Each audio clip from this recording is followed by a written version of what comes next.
गोरखपुर नाम का एक गांव हुआ करता था। उस गांव में ज्यादा लोग नहीं रहते थे। उस गांव में एक गर्भवती विधवा औरत रहती थी। उस औरत का नाम कमला था। कमला अपने घर में अकेली रहती थी। उसके पति की सारी जायदाद उसके नाम हो गई थी, पर सभी गांव वाले उस औरत को मनहूस औरत समझा करते थे और सभी उससे नफरत किया करते थे। एक बार कमला राशन की दुकान पर खाने का सामान खरीदने जाती है। भैया जी, जरा 1 किलो दाल चावल देना। अरे हाय हाय हाय हाय, अरे मनहूस औरत, मेरी दुकान में अपशुगन करवाने आ गई क्या है? चल जा यहाँ से, मैं कुछ नहीं देने वाला तुझे। भाग भाग यहाँ से, चल जा निकल। भैया जी ऐसा मत कहिए, मैं गर्भवती हूँ, मुझे खाने की बहुत जरूरत है, मुझे खाना दे दीजिए। दुकानदार कमला को वहाँ से धक्के मारकर भगा देता है। तभी कमला रोते रोते उस गांव के किन्नरों के इलाके में आ जाती है। गांव वाले किन्नरों को उसी इलाके में रखा करते थे, क्योंकि वो लोग किन्नरों को पसंद नहीं करते थे और उनके इलाके में रहने से मना करते थे। तो किन्नरों ने उसी गांव में अपना एक इलाका बना लिया था। जब किन्नर लोग देखते हैं कि एक गर्भवती महिला रोते रोते उनके इलाके में आ गई है, तो सारे किन्नर कमला के पास जाकर उसका हाल पूछने लगते हैं। क्या हुआ बहन, तुम्हारी गर्भवती अवस्था में इतनी बुरी हालत कैसे है? तुम रो क्यों रही हो? तुम डरो मत, हम तुम्हें कोई नुकसान नहीं पहुंचाएंगे। तुम शांत होकर सब बताओ कि हुआ क्या है। मैं कमला हूँ, मैं गांव के दूसरे इलाके से आई हूँ। 2 महीने पहले ही मेरे पति की मौत हुई है। मुझे गांव के लोग मनहूस मानते हैं, क्योंकि मैं विधवा हूँ और गर्भवती भी।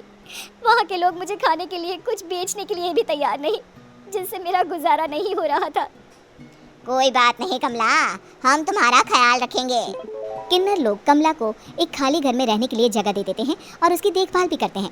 कुछ ही महीने बाद कमला अपने बच्चे को जन्म देती है, पर अफसोस, कमला बच्चे को जन्म देते ही अपनी जान गंवा देती है। जब सब किन्नर बच्चे को देखते हैं तो बहुत खुश हो जाते हैं, क्योंकि वो बच्चा भी किन्नर ही था। कमला ने एक किन्नर बच्चे को जन्म दिया था। अब इस बच्चे की देखभाल कौन करेगा?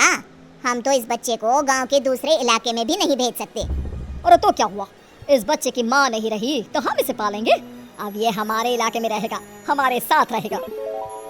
फिर वो किन्नर उस किन्नर बच्चे को गोद ले लेते हैं, उसका नामकरण कराते हैं।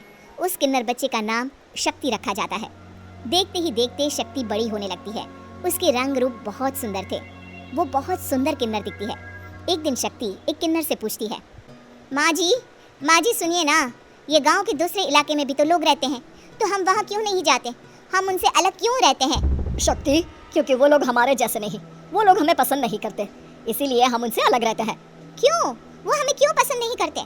मुझे एक बार उस इलाके में जाना है, मैं एक बार वहाँ जाकर घूम कर आऊँ। शक्ति, खबरदार, जो तू उस इलाके में कभी भी गई तो अपनी जान नहीं गंवाना चाहती तो उस इलाके में कभी कदम भी नहीं रखेगी, समझी? इतना कहकर वो किन्नर वहाँ से चली जाती है। शक्ति उस किन्नर की बात सुनकर बहुत रोती है। माँ जी ऐसा कैसे कह सकती है? उन्होंने इतनी सी बात के लिए मुझे इतना डांटा।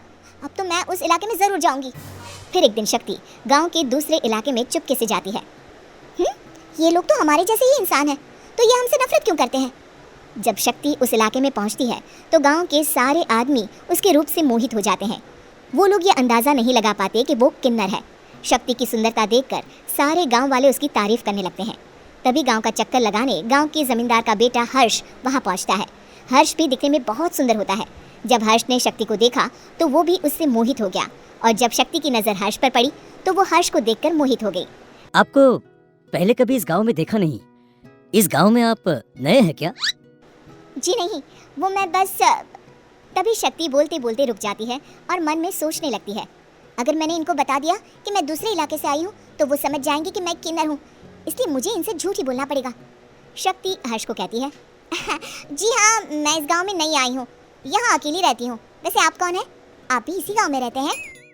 जी हाँ, मैं इस गांव के जमींदार का बेटा हूँ। आपको किसी भी चीज की जरूरत पड़े तो आप मुझे बता देना, मुझे अच्छा लगेगा।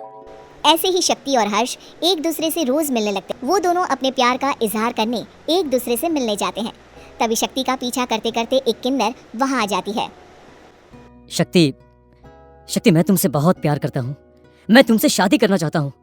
क्या तुम मुझसे शादी करोगी? हाँ हर्ष, मैं तुमसे शादी करूँगी, पर मैं तुमको अपने बारे में एक सच्चाई बताना चाहती हूँ जो मैंने तुमसे छुपा कर रखी है। तभी उनके बीच में ही वो किन्नर आ जाती है। शक्ति, तेरी हिम्मत कैसे हुई ऐसा करने की? वो किन्नर शक्ति को खींचकर गांव के जमींदार के पास ले जाती है। हर्ष भी वहाँ शक्ति को बचाने के लिए पहुँच जाता है। जमींदार शक्ति और हर्ष के प्यार के बारे में सुनकर गुस्से में आ जाता है और शक्ति को गांव के बाहर निकालने की सजा देता है। शक्ति ये बात सहन नहीं कर पाती और कुएं में कूदकर अपनी जान दे देती है। जमींदार हर्ष की शादी गांव की एक लड़की से करवा देता है, पर हर्ष इस शादी से खुश नहीं होता। शक्ति अपना बदला लेने के लिए मरने के बाद किन्नर चुड़ैल बन जाती है। अब मैं इन गाँव वालों को नहीं छोड़ूंगी, अब इनसे मैं अपने प्यार का बदला लूंगी। किन्नर चुड़ैल गांव वालों को परेशान करना शुरू कर देती है। एक बार वो रात को गांव के खेतों में पहुंच जाती है और वहां आग लगा देती है। सारी फसल जल के राख हो जाती है। जब एक आदमी रात को उठकर देखता है कि खेत में आग लग गई है तो वो वहां पहुंच जाता है। वो देखता है कि खेतों के बीचों बीच एक किन्नर चुड़ैल खड़ी है और वहां खड़े होकर ताली बजा रही है। गाँव वाला किन्नर चुड़ैल को देखकर बेहोश हो जाता है। जब सुबह उस आदमी को होश आता है तो वो सीधा जमींदार के पास जाता है। अरे जमींदार साहब, अरे वो किन्नर चुड़ैल ने मेरी सारी फसल जला दी। अब मैं क्या करूंगा, क्या होगा मेरा? जमींदार चुड़ैल किन्नर का नाम सुनते ही सब कुछ समझ जाता है। अब वो बहुत डर जाता है। उसी रात को जब जमींदार डर के मारे अपने कमरे में सो नहीं पाता, तभी वहां अचानक से किन्नर चुड़ैल आ जाती है। किन्नर चुड़ैल जोर जोर से जमींदार के आगे खड़ी होकर हंसने लगती है और ताली बजाने लगती है। जमींदार उस डरावनी किन्नर चुड़ैल को देखकर बहुत डर जाता है। तूने मेरे साथ बहुत बुरा किया, अब मैं तुझे जान से मार दूंगी। नहीं नहीं नहीं नहीं, नहीं। मुझे माफ कर दो मुझे मत मारो। मैं कभी ऐसा दोबारा नहीं करूंगा। अब तुम जो बोलोगी वही मैं करूंगा। ठीक है, मैं चाहती हूँ कि किन्नर इलाका गांव के इलाके से जुड़े और गांव का कोई भी आदमी किन्नर समाज से द्वेष ना करे, उससे नफरत ना करे, नहीं तो मैं सारे गांव को मार दूंगी। और तुम गांव में एक नया कानून बनाओ कि अगर किसी ने भी किन्नर समाज को हानि पहुंचाने की कोशिश भी करी या इनसे भेदभाव करने की भी कोशिश करी तो उनको कड़ी से कड़ी सजा मिलेगी। हाँ, मैं ऐसा ही करूंगा। तुम जो बोलोगी वो मैं करूंगा, पर मुझे जाने दो प्लीज। तब वो किन्नर चुड़ैल वहां से चली जाती है। गांव का जमींदार किन्नर चुड़ैल का कहा मानते हुए दोनों इलाकों को एक कर देता है और नया कानून भी लागू कर देता है। तब से वहां किन्नर समाज और बाकी गांव वाले शांतिपूर्वक रहने लगते हैं।